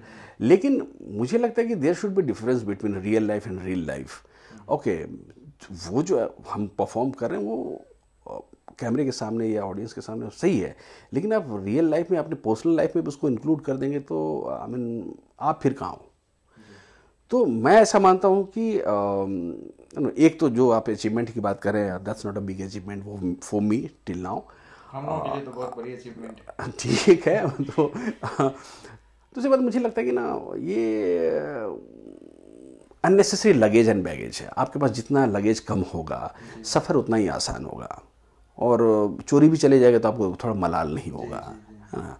सो मैं एक सफ़र पे निकला हूँ, उस सफ़र में चाहता हूँ कि मिनिमल जितनी चीज़ों से मेरा काम चल जाए उतनी ही चीज़ें लगेज के तौर पे मेरे पास हो, तो मैं ज़्यादा दूर तक चल पाऊँगा, दौड़ पाऊँगा या चढ़ाई चढ़ पाऊँगा। अगर ज़्यादा लगेज और बैगेज लेके चलूँगा तो हाफ जाऊँगा, ज़्यादा दूर नहीं चल पाऊँगा। और मैं चाहता हूँ कि मेरे काम की वजह से मुझे जाना जाए, रेदर देन मैं जो पहन लूँ वही स्टाइल हो जाए। मैं जो पहन लूँ वो इस पहरावे को ना देखे, उस पर्सनैलिटी को देखे, जो वो कपड़ा भूल जाए कि क्या पहना है, वो मेरे काम से मुझे जाना है, मुझे काम से बोले कि अरे। सो ये जितने भी बड़े लोग हैं वो इन्हीं पे बिलीव करते हैं। We are not stars, we are performer. Stars लोगों को मेंटेन करना होता है, ये वो कि इंस्टा पे क्या चला जाएगा, पहना है क्या, कौन सा ब्रांड पहना है, क्या पहना है। We are performers. आपको कभी आइडेंटिटी क्राइसिस की समस्या नहीं? देखिए आइडेंटिटी क्राइसिस मेरा कह रहा हूँ कि मुझे ज़्यादा एक्सपेक्टेशन नहीं लाइफ से, टू बी फ्रैंक, कोई ज़्यादा एक्सपेक्टेशन ना। मैं कभी कुछ तो गोल होगा सर आपका मुझे एक्टिंग के करियर में ये अनंत है, इसका मैं कुछ मतलब आई मीन ऐसा नहीं कह सकता यहाँ से चलूँगा वहाँ तक पहुँचूँगा। इट्स जो फील्ड है कोई, हाँ, लेकिन मुझे ऐसा लगता है कि मेरे अंदर जितने मादा है, जहाँ तक मैंने अपने आप को पहचाना, अपने कैलिबर, अपने कुवत को परखा है, तो उस हिसाब से जिस लेवल का काम, उस लेवल का काम अभी तक मेरे पास आया नहीं। दैट मीन्स कि इंडस्ट्री ने मुझे मेरा दोहन नहीं किया एज एन एक्टर, मुझे आजमाइश नहीं किया, मुझे आजमाया नहीं उस तौर पे। इसके पीछे रीज़न ये है कि मैं जो बोला, मैं चाटुकारिता करता नहीं। अच्छा, मैं मतलब वहाँ भी चलता है? बिल्कुल चलता है, बिल्कुल चल, कहाँ नहीं चलता है। आप कोई सा भी सेक्टर उठा के देख लो, सब जगह चलता है। तो क्योंकि ये विशुद्ध आर्ट रहा नहीं, ये आर्ट और कॉमर्स का अमलगमेशन है। आप मनोज जी हैं, मनोज जी बेहतर जानते हैं, आप जानते हो कि आर्ट तब तक है जब तक पेन और पेपर के बीच में आप हो। आपको एक आइडिया आया, आपको एक थॉट आया, आपने एक स्टोरी लिख दी। उस स्टोरी में लिख दिया कि भाई 100 गाड़ियाँ, चांद और ये नदी के किनारे और हिमालय पर्वत, आपने लिख दिया। लिखने में आपको कुछ नहीं गया, लेकिन जब आप उसको दिखाने जाओगे तो खर्च है। जिस मीडियम से हम दिखा रहे हैं, ऑडियो विजुअल मीडियम, उसके लिए एक टीम है, उसके लिए तकनीक है, उसका कॉस्ट है। तो ये फिल्म मेकिंग जो है वो सिर्फ एक आर्ट नहीं है, ये आर्ट और कॉमर्स भी है। और जो पैसे लगाएंगे वो धंधा करेंगे, बिकॉज जो पैसा लगेगा वो नफ़ा नुकसान तो देखेगा ना बाबा। तो वो आर्ट कहाँ रह गया? तो पूरा pure it's industry, so that's why it's called industry. तो ये मामला है। और मुझे शुरू से ही, हमेशा से आगे, मुझे ज़्यादा, क्योंकि मैं तो एक छोटे से गांव से बिलोंग करता हूँ सर जी, ज़्यादा बड़े सपने लेके आया नहीं हूँ मैं। तो इनफैक्ट ये बोलता हूँ, मैं तो फिल्म एक्टिंग करने आया ही नहीं था, मैं थिएटर करना चाह रहा था। अगर एनएसडी आज की डेट में मुझे नहीं, वो अगर एडमिशन दे देते तो मैं प्रॉपर थिएटर आर्टिस्ट होता, थिएटर डायरेक्टर होता। मेरा मुहिम था कि मैं अपने जितने भी, मेरे एरिया जो कि बहुत ही कल्चरली बहुत ही रिच एरिया है पोटेंशियल बिहार में, तो मैं उसको हबीब साहब के तर्ज पे वहाँ के फोक आर्टिस्टों को लेकर के, और उसमें अभी अधुनातन चीज़ों को, कंटेम्प्रेरी चीज़ों को इनकॉर्पोरेट करके इंटरनेशनल लेवल पे ले जाना चाहता था, जो कि नहीं हो पाया। तो यूँ कह लें कि अब नियति यहीं पाता, भाग्य वो लेके आ गए इस फील्ड में। तो अब मज़ा आया सबसे ज़्यादा आपको, थिएटर में, ओटीटी में, या फिर बॉलीवुड में? देखिए, आपके रियल पोटेंशियल को कहाँ पे सबसे ज़्यादा यूटिलाइज किया गया? थिएटर में, ऑब्वियसली थिएटर में, बॉलीवुड में नहीं? थिएटर में, बॉलीवुड में अभी करना शुरू हुआ है। लेकिन मुझे जो भी चंक मिला, जो भी प्रोजेक्ट मिला, जो भी काम मिला, मैंने अपनी तरफ से पूरी ईमानदारी से कोशिश की है कि मैं उसको अच्छे से पोर्ट्रे करूं। जितना मेरे अंदर नॉलेज है, जितना मुझे आज़ादी मिली है, उस हिसाब से जो मैं बेहतर कर सकता हूं मैं करता हूं। लेकिन फिर अभी भी लगता है, क्योंकि आर्टिस्ट लालची होता है ना, मतलब कि उसको काम की भूख, वो बहुत मिलता है कि यार मैं ऐसा कुछ कर जाऊँ, ऐसा कुछ काम, कुछ ऐसा कैरेक्टर कर जाऊँ, या कुछ ऐसा प्रोजेक्ट कर जाऊँ कि मतलब ये हिस्ट्री हो जाए, मतलब एक माइलस्टोन हो जाए। हालांकि वो मैंने पहले ही फिल्म में कर दिया, लेकिन वो इरफान सर के लिए था माइलस्टोन, पान सिंह तोमर। लेकिन मुझे भी पैरेलली उतना ही फ़ख्र है, क्योंकि मैं पहले ही प्रोजेक्ट में उस माइलस्टोन फिल्म के साथ में जुड़ा रहा और अच्छे रोल में जुड़ा रहा। तो मुझे लगता है कि yes, I am on right path, और आने वाले वक्त में जो मैं सोच रहा हूँ वो हो जाना चाहिए। अगर भगवान करे कि आपकी सोच पूरी हो जाए। और एक क्वेश्चन और मुझे पूछना है सर आपसे। जी बोलिए। बॉलीवुड में काम मिलने का क्राइटेरिया क्या है? कुछ दिन पहले मैंने न्यूज़पेपर में एक आर्टिकल पढ़ा था जिसमें बॉबी देओल के बेटे ने कहा था कि मैं रोज चाहता हूँ कि मेरे पिताजी काम करने जाएं, लेकिन उनको काम नहीं मिलता है। तो अरे ये दिहाड़ी मजदूरी थोड़ी है संदीप भाई यार, बॉबी देओल जैसे लोगों को काम नहीं मिल रहा है सर। नहीं, ये सब तो कहने वाली बात। जैसे आपने कहा ना, मैंने कहा ना कि यार मैं उतना फेमस नहीं हूँ, नामचीन नहीं हूँ, आपने कहा कि अरे आप तो, आपकी उपलब्धि बहुत बड़ी है। तो जो हाथी जितना बड़ा है, आप समझ रहे हो, जितना खाता है उतना शिट भी करता है, तो उसका प्रोपोर्शन है। अब वो बोल रहे हैं कौन, द लेजेंड धर्मेंद्र साहब का लड़का बॉबी देओल, जो इतने अच्छे से काम कर चुका आश्रम। हाँ, तो वो आश्रम तो उनके बेटे को लगता हो कि उनके बाप की जो उपलब्धि है वो बहुत छोटी है उसकी नज़र में, जहाँ पे उसका रेफरेंस पॉइंट है, उसके हिसाब से लगता होगा कि भाई जो करोड़ों कमा रहा है, तो अगर वो इस सीजन में लाखों पे सिमट के रह गया, तो उसको तो लगेगा ना कि यार इस बार कम कमाई हुई है। लेकिन जो हजारों में खेल रहा है उसके लिए तो भूलेगा यार फिर भी। तो आप, मैं एग्जाम्पल दे रहा हूँ सिर्फ। काम का मतलब क्या है कि देखिए, उसको ऐसे समझिए कि ये कोई सरकारी जॉब तो है नहीं कि कोई भी बंदा 10 से 5 जाएगा जॉब करने के लिए, या बैक टू बैक उसको पूरे साल तक काम करना है। ये एक जैसा art form with is project by काम चलता है। आप किसी ठेकेदार से पूछो ना क्या कि वो हर रोज हर बार हर एक साल हर एक महीने उसके पास प्रोजेक्ट नहीं रहता। तो ये ठेकेदारी वाली ही चीज़ है। कोई प्रोजेक्ट बनता है उसकी ठेकेदारी हमें मिलती है, हम एज एन एक्टर उसका ठेका लेते हैं और हम वो काम कंप्लीट करके देते हैं। तो जो आप पूरे साल भर में कमाते हैं हम एक प्रोजेक्ट में कमा लेते हैं, क्या बुराई है, सो सिंपल। तो अगर उस हिसाब से देखें तो जितना हम खाली होते हैं उतना भरने के लिए ज़रूरत भी तो होना चाहिए। जैसे कि एक प्रोजेक्ट मैंने किया तो उसमें जितना मैं ड्रेन आउट हुआ, जितना भी नॉलेज है मेरा, जितना अप्रोच है वो सब ड्रेन आउट हो जाता है। फिर उसको भरने के लिए, उसको भरपाई करने के लिए मुझे एक स्पेस चाहिए होता है, मुझे एक टाइम चाहिए होता है। मुझे यहाँ से एलिनेट करके कहीं और जाना होता है, भाई कहीं सुदूर हिमाचल चला जाऊँ, गोवा चला जाऊँ या कहीं ऐसी जगह पे चला जाऊँ जहाँ पे कोई भीड़ भाड़ इस तरह। तो उसको रिफ़्रेश करने के लिए नेक्स्ट प्रोजेक्ट के लिए हमें ये वक्फा मिलता है। So it's not regular job. कभी भोजपुरी मूवी से आपको ऑफर नहीं आया था, पर मैं देखिए भोजपुरी भाषा से मुझे कोई गुरेज परहेज नहीं है। आई लव जो उसका डायलेक्ट है, बहुत ही प्यारा है, बहुत उच्चारण उसका जो बोलने का तरीका है, लहजा है, आई लव दैट। बट जिस तरह से उसका बाजारीकरण कर दिया गया है और जो चांदी के सिक्कों के चलते जो कुछ चंद चमन लोग ने उसका जो उसका रूप जो बिगाड़ा है, बहुत सारी वल्गैरिटी आ गई है तो हाँ वो तो अंडरस्टूड है, वो मैं नहीं बात करूँ। मैं वही करूँ कि चंद चांदी के चक्कर में कुछ जो है चंद चमन लोग जो है जो उसके साथ खिलवाड़ करे उस भाषा के साथ, तो उस भाषा के जो पक्षधर लोग हैं जिनकी ये भाषा है उनको आना पड़ेगा, उनको पड़ेगा, जैसे लोगों को इसमें आना चाहिए और इसको फिर एक नए सिरे से इम्प्रूव करने की कोशिश करनी चाहिए। क्योंकि 25-30 साल पहले भी भोजपुरी मूवी आती थी और कितनी प्यारी मूवी आती थी। बिल्कुल बिल्कुल। लेकिन देखिए सिर्फ मैं ही नहीं, इनफैक्ट अमूमन ऐसे जब तक आप उस मुकाम पे नहीं पहुंच जाते जहाँ पे आपको सुना जाए, जब तक आपके उस स्टेज पे नहीं पहुंच जाने, जब तक कि आपके अंदर उतना पावर ना आ जाए कि आप चीज़ों को हिला सकते हो, तब तक आप कैसे करोगे।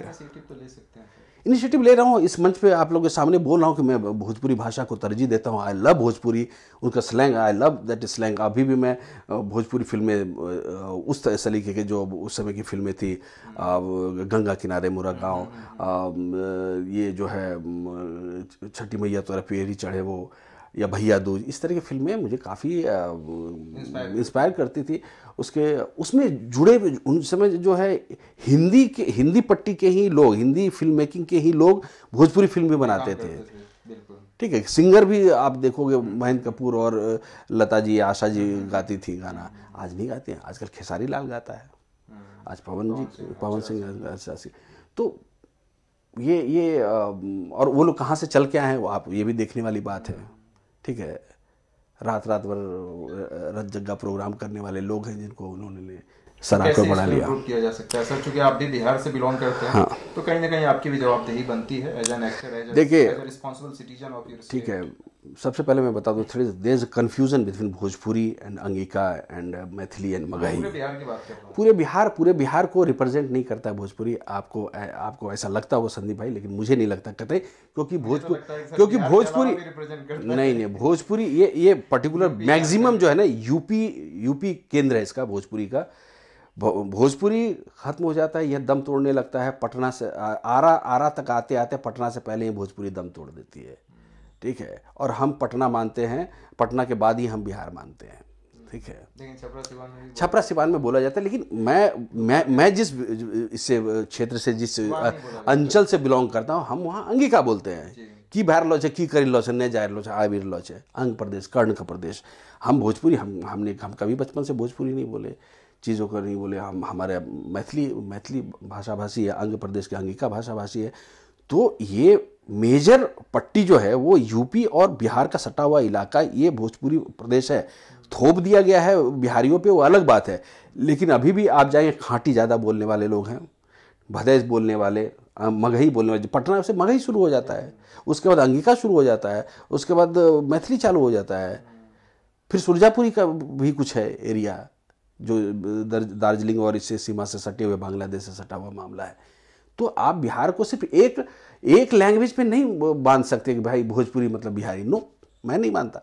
मैं लैंग्वेज की बात नहीं कर रहा हूँ सर, उसमें जो तो why not south Indian film. आप ये बोलोगे रवि भाई साउथ इंडियन फिल्म क्यों नहीं कर रहे हैं आप।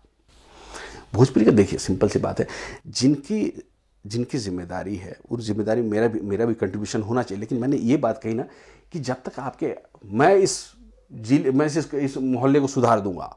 कैसे सुधारूंगा? मैं जब तक मेयर नहीं बनूं या कुछ ऐसा पद नहीं मिले, मुझे वो अथॉरिटी नहीं मिले, तो मैं कैसे, किस हक के साथ करूंगा, या मुझे कैसे मॉनेटरी इन्फ्लो नहीं हो या कोई एनजीओ मेरे साथ ना जुड़े, तो मैं कैसे कर पाऊंगा? सिर्फ बोल देने पर से नहीं। हाँ, ये विचार ही रखता हूँ अपने आप में, ये काफ़ी है कि मैं इस लैंग्वेज को आदर और सम्मान के साथ देखता हूँ, और मैं इन सब के विरोध में हूँ जो इस तरह से छीछा लेदर कर रहे हैं इस भाषा के साथ अपने चंद जो है ना इसके लिए, अपने फ़ायदे के लिए। तो ऐसा नहीं मुझे भाषा से कोई गुरेज परहेज है, मैं करूँगा, करता ही हूँ। है चीज़ें जैसे कि शुरुआती दौर में जब मैं इनके साथ काम कर रहा था, अनुराग कश्यप सर के साथ काम कर रहा था, उस समय अनुराग कश्यप, फिर बोल रहा हूँ, द अनुराग कश्यप नहीं हुए थे उसमें, एक उस समय से ही बीज पड़ गया था गैंग्स ऑफ वसेपुर का, लेकिन उन्होंने उस समय नाम नहीं बोला था। उन्होंने मुझे ये कहा था कि मैं एक भोजपुरी थ्रिलर बना रहा हूँ, तो आई वॉज क्वाइट एक्साइटेड, लेकिन मैं बाद में उसका फॉलोअप नहीं ले पाया, और फाइनली मुझे अफसोस है उस बात का कि मैं उस फिल्म का हिस्सा नहीं बन पाया। बट लोग ले रहे हैं, एफर्ट ले रहे हैं धीरे धीरे, इतने भी अनपढ़ गवार लोग नहीं हैं, और ये सारी चीज़ें बहुत ही ज़्यादा लंबा नहीं दौड़ पाएंगी ये सारी चीज़ें। और अभी तो लगभग खत्म ही हो रहा है। हाँ, वो खत्म वगैरह भी नहीं आ रही है वो। हाँ, क्योंकि मूवीज़ के मेकर्स जो है वो बिहारी नहीं है, they belongs to from Gujarat, Maharashtra, Sindhi, ये ऐसे लोग हैं जिनको लगता है कि 20 लाख में जो है ना किसी को उठा लेंगे, इससे दो गवा लेंगे, उसमें कुछ जो है इस तरह शब्दों का इस्तेमाल कर देंगे, उसका पिक्चराइजेशन ऐसा कर देंगे और 20 से पैसा, तो किसी को उस तरह से पड़ी नहीं है। और इसके लिए लोगों को अवेयर होना पड़ेगा, जिनका प्रॉपर लैंग्वेज है, जो उनकी लैंग्वेज गाली बन चुकी है, तो उनको तो सामने आना पड़ेगा सबसे पहले, भाई यार उनको वो विरोध कर दे, जो इस भाषी के हैं वो उस तरह की फिल्में देखना बंद कर दे, तो बनेगी नहीं। अगर उनको ऐसा लगता है कि उसकी भाषा का अपमान हो रहा है, तो अपमान करने के लिए आप उसका विरोध प्रकट कीजिए, भाई हम इस्तेमाल ही नहीं करेंगे, जैसे गांधी जी ने असहयोग आंदोलन किया, भाई हम कपड़ा ही नहीं पहनेंगे, विदेशी कपड़ा ही नहीं पहने। तो भाई आप बना रहे हो प्रोडक्ट में हमारे मातृभाषा का जो है ना, हमारे लैंग्वेज का की छवि खराब हो रही है, उसका मिसयूज़ हो रहा है, तो हम तुम्हारी फिल्म ही नहीं देखेंगे। हम भोजपुरी भाषाभाषी प्रदेश से हैं, हम इस फिल्म को डिस्कार्ड करते हैं, जिस हॉल में लगता है उसको बाहर जाके आंदोलन करेंगे, तो ही हो सकता है। लेकिन मतलब इसका मतलब है हम लोगों को अपने एटीट्यूड को चेंज करने की जरूरत है, अपने बिहेवियर स्किल्स को इंप्रूव करने। बिल्कुल वो उसके दर्शक वर्ग वही है। अब दर्शक वर्ग नहीं संभलेंगे तो उसमें क्या कर सकते हैं, कोई अंकुश ही नहीं है उस तरह का, यही नहीं चलाया जाए, कुछ एजेंडा उस तरह का लाया नहीं जा रहा कि इस तरह से अंकुश लगाया जाए, या कुछ जैसे है ना अपना फिल्म प्रमाणन बोर्ड सर्टिफिकेशन देते हैं, तो उस तरीके से ऐसा कुछ आना चाहिए कि भाई यार आप किसी की भाषा के साथ इस तरह से छेड़छाड़ नहीं कर सकते। ठीक है, हम लोग बिहारी हैं, कलरफुल लाइफ है, रसिक हैं, मेहनत मजदूरी करने वाले लोग हैं, ठीक है, इस लिहाज से थोड़ा सा हम इंटरटेन ज़्यादा पसंद करते हैं, तो इसका मतलब ये नहीं कि भाई यार तो संक्षेप में सर आप ये बता दीजिए कि हालांकि इस क्वेश्चन पे हमने डिस्कस किया है आपसे कि जो हमारे यंगस्टर हैं जो बनना चाहते हैं, जो बॉलीवुड में आना चाहते हैं, क्या उनको एनएसडी जाना जरूरी है? क्योंकि मुझे जहां तक नॉलेज है कि मनोज वाजपेयी साहब 4 बार एनएसडी में उन्होंने अप्लाई किया और 4 बार वो असफल रहे। और बहुत खुशी की बात थी, एक बार इंटरव्यू में उन्होंने कहा था कि मुझे इस बात से फक्र होता है कि जिस इंस्टीट्यूट में मेरा नहीं हुआ 4 बार अप्लाई होने के बाद भी, उसमें मुझे as a instructor, as a trainer बुलाया गया था, तो मैंने बहुत अच्छा फील किया था। तो क्या ये जरूरी है कि FTII पुणे या NSD दिल्ली, मान लीजिए कि किसी का नहीं हो पाता है, किसी का मैक्सिमम लोग नहीं हो पाता है भाई यार, 10-10 सीट है और रंग करने वाले लाखों लोग हैं, उनके लिए आप क्या सजेशन दें? उस लिहाज से तो ऐसा भी है कि जामिया में मैं भी क्लास लेने जाता हूँ, जामिया ने मुझे एडमिशन नहीं दिया था, बहुत बड़ी बात है, वही कह रहा हूँ, जामिया में आपका एडमिशन नहीं हुआ, जामिया में एज ए ट्रेनर आप जाता हूँ, वेरी ग्रेट। ठीक है। देखिए क्या है ना किसी भी फील्ड के लिए, किसी भी प्रोफेशन के लिए आप अपने आप को आश्वस्त कैसे करें कि you are on right path, उसको कैसे करेंगे? ठीक है, आप जो है आप जाना चाहते हैं, मेडिकल क्वालिफाई करना चाहते हैं, तो आप देखेंगे कि आपके क्षेत्र में और आपके एफोर्डेबिलिटी के अनुसार आपका पॉकेट जितना अलाउ कर रहा है, उसमें से बेस्ट कोचिंग इंस्टीट्यूट कौन सा है, फिजिक्स के टीचर कौन अच्छे हैं, मैथ्स का कौन है, तो आप वहाँ जाते हो, है ना। तो आप वहाँ जाते हो तो आपके अंदर एक विश्वास पैदा होता है कि नहीं, मैं एक अच्छे इंस्टीट्यूट में पढ़ रहा हूँ या एक अच्छे इंस्ट्रक्टर के अंडर में हूँ तो मेरा अच्छा हो जाएगा, या इस बार मैं क्वालिफाई कर जाऊँगा। Same thing. तो उसी तरह इस एक्टिंग फील्ड में आने वाला हर एक बंदा वो अपने आप को कैसे आश्वस्त करेगा कि he is on right path. तो वो ये करें कि जो इंडिया का बेस्ट इंस्टीट्यूट या स्कूल है वहाँ के लिए वो तैयारी करेगा।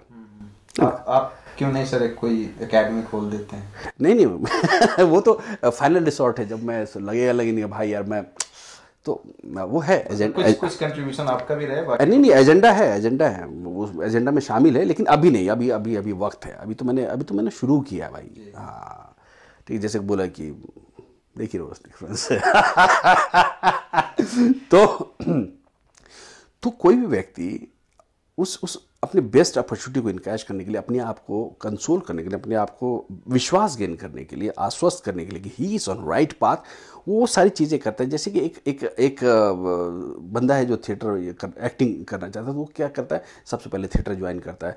उस थिएटर ग्रुप से जैसे मैं लोग कि मेरा स्टेगनेंट हो गया, मेरा मन भर गया वहाँ के मेरे जो अपने शहर का थिएटर है, उसके बाद लगा मुझे नहीं, तो उसके बाद जो अपर लेवल का जो है थिएटर करने के लिए मैं भोपाल आया, फिर वहाँ से मैंने सोचा कि भाई NSD जाऊँ, फिर FTI जाऊँ, तो इट्स अ प्रोसेस।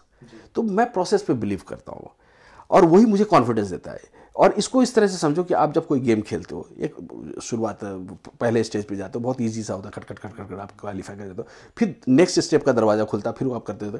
इस तरह से करते करते आपका कॉन्फिडेंस और आपका एक्सपीरियंस बढ़ता जाता है और आप ईजिली उसको धीरे धीरे उस जो गोल को अचीव कर लेते हो।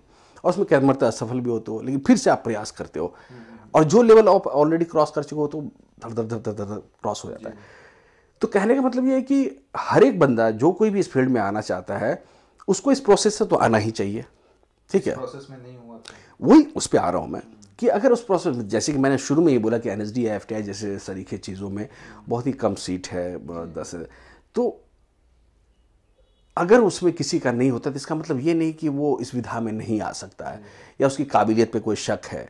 जैसे कि वो बोले कि अमिताभ बच्चन तो कोई इंस्टीट्यूट से नहीं है, जितेंद्र साहब तो कोई इंस्टीट्यूट से नहीं थे, धर्मेंद्र साहब तो कोई इंस्टीट्यूट नहीं था। यदि वो एक्टिंग सीखे होते तो डिस्टेंस कम हो गया होता, जो उनको एक परिपक्व एक्टर बनने में टाइम लगा। बिल्कुल 10 साल लगा, वो कह रहे थे कि हम सीख के आए होते तो हमें 2 साल में वो चीज। अच्छा, आप उसको ऐसे देखिए संदीप जी, इंडस्ट्री में अगर आप देखते हैं, फिल्म देखते हैं या OTT वेब सीरीज वगैरह देखते हैं, तो अब गिन के उंगलियों पे 25 चेहरे ऐसे होंगे जो हमेशा रिपीट हो रहे होते हैं। तो क्या 25 के अलावा जो है और कोई एक्टर है नहीं? वाकई नहीं है, वाकई नहीं है।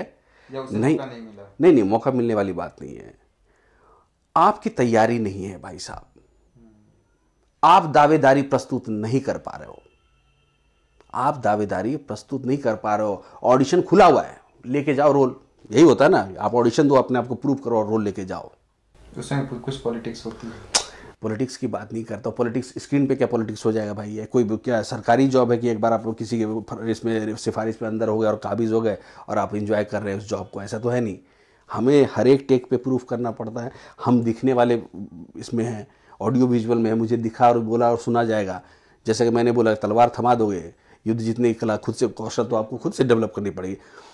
तो आप दावेदारी प्रस्तुत नहीं कर पा रहे हो भाई साहब। वो बोल तो रहा है मैं ऑडिशन ले रहा हूं, आओ और रोल लेके जाओ, क्योंकि इसमें कोई आहर्ता नहीं है। आहर्ता मतलब एलिजिबिलिटी। जैसे आप MBBS, आप किसी भी हॉस्पिटल में जॉब ज्वाइन करने जाएंगे तो आपसे पूछा जाएगा आप मिनिमल MBBS हो कि नहीं किसी सर्टिफाइड इंस्टीट्यूट या कॉलेज से, लेकिन एक्टिंग में नहीं है। वहाँ पूछा जाएगा कि आप इसको ट्रेनर हो, आपको पता होगा कि भाई किसी भी के लिए एज लिमिट होता है, किसी भी जॉब के लिए एज लिमिट होता है, किसी भी पद के लिए एज लिमिट होता है। यहाँ कोई एज लिमिट नहीं है, कोई एजुकेशनल क्वालिफिकेशन का कोई मापदंड नहीं है, एज कोई मायने नहीं रखता है, ज्योग्राफी कोई मायने नहीं रख रहा है। तो that means it's open for all, that means crowd, filtration नहीं। तो उसी फिल्ट्रेशन की जरूरत है FTI, NSD या MPSD और इस तरह की चीजें जो कि इन कचरों को फिल्टर कर। इन दोनों इंस्टीट्यूट के अलावा भी तो कुछ ऐसे हैं एक्टर्स भैया, तुम दे दो 15,000 में जाकर के 3 महीने का कोर्स कर लो, तुम आके दावे। इसका बहुत अच्छा एग्जांपल दे रहा हूँ, आपने गोवा कभी नहीं घूमा, ठीक है, आपको एक चमन जो है गाइड मिला, चमन गाइड ने कहा कि वो ले गया आपको बैठा करके स्टीमर पे और लेके चला गया अलीबाग, जो लोग जानते हैं आपको पता, वो भी समंदर के किनारा है। तो बोले देखिए भैया यही गोवा है, और ये जो एक्चुअल पैकेज डील करने वाले उसने कहा कि 25,000 में 2 दिन 1 रात का ट्रिप है और सारा कुछ मेरा है। अब उतना पैसा आपके पास है नहीं, आपने पकड़ा किसको? 2,500 वाले को, पर ये भी तो गोवा घुमा रहा है, तो आपने 2,500 वाले गाइड को पकड़ लिया, वो ले जाकर अपने को अलीबाग में खड़ा कर दिया। अलीबाग में देखो बोले समंदर है, देखो नारियल पानी बिक रहा है, ओके, देखो लोग नहा रहे हैं, मस्ती कर रहे हैं समंदर में, गोवा है। और आप उस कॉन्फिडेंस के साथ आ गए और मुझसे आर्ग्यू करने लगे, जो कि गोवा देखा भोगा है, कि अरे मैं तो गोवा से आ गया हूँ, आप जानते ही नहीं हो, हम भी गोवा देख के आए। अब वो उसको पता ही नहीं कि वो अलीबाग से हुआ है और हम गोवा वाले हैं। तो दैट्स द डिफरेंस कि आपने आप कैसे जस्टिफाई करोगे वो एक्टर है या नहीं, नॉन एक्टर है? 3 महीने का कोर्स किसी को एक्टर बना देगा? 1 साल का तो बना देगा, 2 साल का नहीं बनाएगा। एक्टर बनने के लिए आप में वो बीज होना बहुत जरूरी है, डेडिकेशन, वो पैशन, वो कहीं ना कहीं रिफ्लेक्ट होगा भाई, कैसे नहीं होगा? मनोज वाजपेयी दोनों में से किसी में से नहीं, लेकिन पैशन था, डेडिकेशन था, उनका थिएटर था, थिएटर उन्होंने इतना थिएटर किया, मुकम्मल थिएटर किया। ऐसे नहीं मुंह उठा चले आए यहाँ पे जो है ना, जिम चले गए, जिम पे जाके बॉडी बना लिया और जो है ना हकीम अलीम से बाल कटवा लिया और वर्साची का शूट पहन लिया, चश्मा पहन लिया और एक गाड़ी ले ली, 4 व्हीलर कर रहे हैं एक्टिंग। वो एक्टिंग है? नहीं, मैं वही पूछ रहा हूँ, नहीं है। जिसके पास जज्बा है करने का, लेकिन ये दोनों अरे जज्बा हो लेकिन पेशेंस। मैं तो खुद करूँ, मैं 17 साल हो गए करते करते, यहाँ तो 1.5-2 महीने में करने लगते, भैया हो ना रहा कुछ, क्या करें? जिस सोसाइटी का, जिस समाज का कॉन्सेप्ट ही यही कि जो पढ़ लिख नहीं रहा है वही वो हीरो बनेगा। जस्ट अपोजिट हम सोचते हैं कि एक्टिंग के लिए और ज़्यादा पढ़ाई की ज़रूरत है, क्योंकि सिर्फ ये किताबी ज्ञान नहीं है, सोसाइटी को पढ़ना पड़ता है, संवेदनाओं को पढ़ना पड़ता है, क्योंकि वही रिफ्लेक्ट होता है। इमोशनल इंटेलिजेंस की बात कर रहा हूँ मैं। और ये लोग बात करते हैं भाई एक्टर के तौर पे, जो कि शुरू में आप लोगों ने बोला कि अरे आप नहीं दिखते हो एक्टर जैसा, लेकिन आप परफॉर्मर हो, तो वो एक रिग्रेस प्रोसेस है, ये यज्ञ है, आप ये एक हवन है, आप तप है, आप समझना पड़ेगा। ऐसे नहीं कि आप कुछ भी उठा के ले आएंगे तो फिर ठीक है, आपके पास कैमरा है, आपके पास प्लेटफॉर्म है, यूट्यूब है, आप बनाइए, रील्स बनाइए, डालिए, किसी की नज़र पड़ गई तो आप हो जाएंगे। शिद्दत चाहिए भाई यार, ये तप है, लिटरली तप है। अगर कोई कहेगा कि भाई साहब मैं जो है ना जिम करके या इंग्लिश बोल करके या गुड लुकिंग हूँ और ऐसा करके मैं क्रैक कर दूंगा, क्रैक अगर कर भी दिया तो आगे जस्टिफाई नहीं कर पाएगा। कितने आपको पता हो संदीप भाई, कितने सारे यूट्यूबर्स और जो है रील मेकर्स, उन लोगों को अपॉर्चुनिटी मिली लेकिन वो वहाँ तक नहीं पहुँच पाए। ठीक है, तो ब्रेक तो मिल जाएगा, ब्रेक क्यों? इंडस्ट्री की जरूरत है, 373 काम है, 1474 OTT प्लेटफॉर्म हो गया है, वहाँ भी तो चाहिए भाई कि राजा के हाथ साथ में जो भाला लेके खड़ा रहने वाला, कोई थाली लेके जाने वाला, उसके साथ जो कोई दासी तो चाहिए, मिल जाएगा, कोई दिक्कत थोड़ी है। आप अगर उसको एक्टिंग मानते हो तो आप खुश रहो, कोई दिक्कत थोड़ी, हमने मना थोड़ी किया है। Thank you so much sir इस इंटरव्यू के लिए। लास्ट में आपसे एक इल्तिजा है कि मेरा एक चैनल है जिस पे वीडियो जाएगा, उसका नाम है संदीप कुमार द मोटिवेटर, तो आप हमारे व्यूअर्स से ये आग्रह कर दीजिए कि आपके थ्रू ही कम से कम आपको देखने के लिए मेरे चैनल को देखें, सब्सक्राइब करें और शेयर करें। जी नमस्कार, मैं actor Ravi Shah, the Sandeep Kumar the motivator, ये अपना इनका यूट्यूब चैनल है। तो अगर आप मुझे थोड़ा सा भी जानते समझते हैं कि मैं भाई कुछ कर लेता हूँ, आपका एंटरटेन कर पाता हूँ, तो आप इनके चैनल पे जाएं और लाइक और कमेंट तो वो सब आप लोग कर दीजिएगा। और ये इंटरव्यू सिर्फ इंटरव्यू नहीं है, ये ज़िंदगी की बात हम लोगों ने की है, और ये इसमें कोई बहुत हार्डकोर बातें, हार्श बातें भी कही होगी, अगर किसी को बुरा लगा हो तो मैं माफ़ी चाहता हूँ, लेकिन इस फैक्ट से तो गुजरना पड़ेगा भाई, ये मेरा अपना अनुभव है। आप कोई इससे इत्तेफाक रखते हैं ना रखते हैं? Thank you so much sir, thank you so much, बहुत बहुत धन्यवाद आपका। Thank you so much sir.